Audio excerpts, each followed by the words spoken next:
Hello, my name is Chanel Jefferson.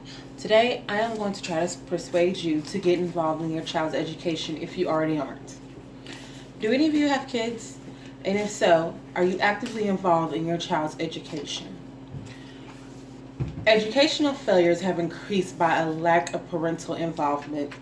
Statistics have shown that among American parents, very few are actively involved in their child's education. About 1/3% say that they don't know what grades their children are making. About 6% of students say that they think that their parents don't care what grades that they're making. And about 1/3% of parents attend school programs, and with only 40% never do. Those are very disheartening statistics. This not only affects your students' grades, their behavior, but it is also a very big stress on the teachers. Because at the end of the day, most of the times the teachers are getting the blame for your child's educational failures, and it's not right. Many teachers offer various ways that you can get involved with your student, and some of those include parent-teacher conferences. You could volunteer in a classroom in your free time. Make sure your child's homework gets done. And a lot of elementary students get sent home a folder. Check that folder every day. There's notes in it from teachers, very important things that you need to know about your child's day-to-day. Sign the folder. Show the teacher that you are paying attention and you do know what's going on with your kids.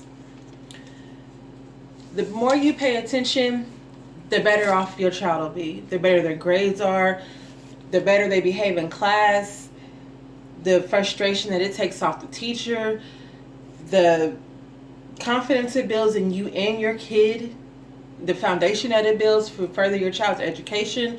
The possibilities are endless from the benefits that it has on your kid when you're involved with them.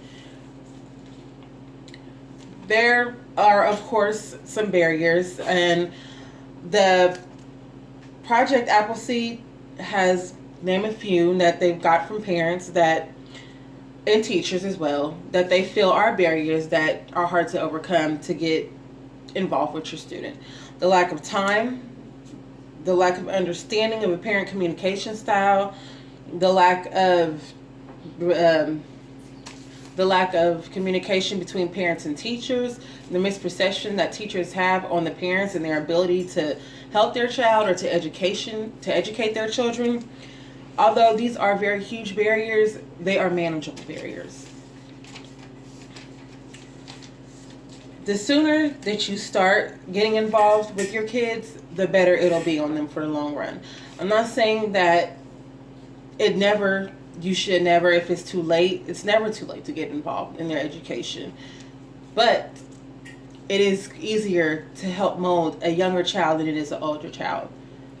Once that child has gotten to a certain age that they feel that they don't care, they're not going to care. And nothing that you say, of course we know, to teenagers may stick. But some things that you can do right now to start getting involved in your child's education is, at the beginning of school years, I know for my children, this was sent home, as well as other students I'm aware of. They send a paper home with each child for you to fill out. This paper is about your child's family, your child's day-to-day activities or things that your child likes. And at the end of that paper, their teacher asks, is there anything that you would like to do to volunteer in the classroom? Fill that paper out. If there's 15 minutes that you can provide, give it. You don't even have to go to the school to provide your volunteer work. If there's a project the teacher needs help with, help them out. Anything will help. Talk to your child every day about how their day was or things that they've learned. They need help with their homework. As long as they know that you care, they will care. I hope if you guys aren't involved in your child's education that this persuades you to get involved, because they are our future. Their education is very important and we should care. Make that a priority. Thank you.